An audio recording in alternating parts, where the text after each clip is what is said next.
I started telling him the story and how it's like, oh, it's all this hard and she's a good person, but it's a tough industry, and he kind of interrupted me. He's like, okay, but what's the target demographic? I told him, he's like, okay, so, well, first off, I'm not going to bring it to this company unless it's a co-production with me, so I would also be an executive producer. And I just remember being like, what? Wait, you don't even know, like, the theme of this or the heart of this, and you're going to be calling the shots. So to be able to be afforded that luxury when we were filming it, every decision funneled through me. And without crowdfunding and funding it ourselves, like, I wouldn't have been able to do that.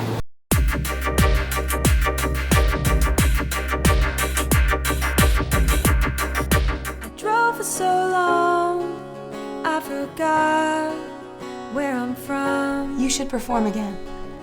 I'm under contract. Hard to remember. When you lock yourself up like this, the world's missing out on some amazing music. Someone out there will listen. There's more to life than just survival. Once we really sat down and looked at our budget, we needed about $8,000 more, which is not something that can be covered by just your friends and family. So we crowdfunded that $8,000. I see a lot of people asking for like thousands and thousands of dollars for web series, so you're not even incentivized to donate. But if you see something where you're like, oh, that's a little bit more manageable, they'll probably reach it, you're more, I think, likely to give money.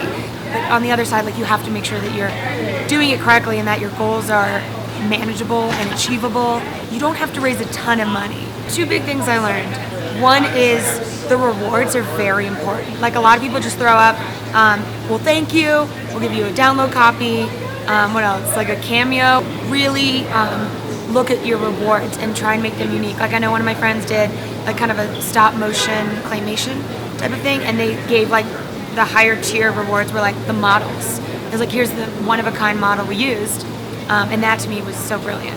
And then number two is you have to post all the time. I was amazed that like the days I went without posting, we wouldn't get as many donations, and just posting just once of like, hey, just a reminder guys, 15 days to go, please donate, I would get donations. I thought it'd be so annoying, but by the end, especially the last couple days when you do the big push, every time I posted, I got a little donation. But I think it's a tough line to walk too, because I never knew if I'm like, I'm making this no matter what, people can be like, oh, then she doesn't need my money. So I think it's a hard line to walk of like, we're going to make this, but you have to be a part of it in order for that to happen. That to me was the hard. I mean, just in general, being out there and vulnerable. But as filmmakers, we have to be. So it's kind of like a warm up to like, okay, and I'm also going to make this musical where I'm playing basically myself and crying and showing a lot of heart. So it's a good warm up. I think that more and more we're realizing like, oh, if everyone just gives a little, we can bring so many projects to life. I have friends that I know wouldn't have been able to make things without crowdfunding. No matter how big or small you are, it is an essential part of indie filmmaking.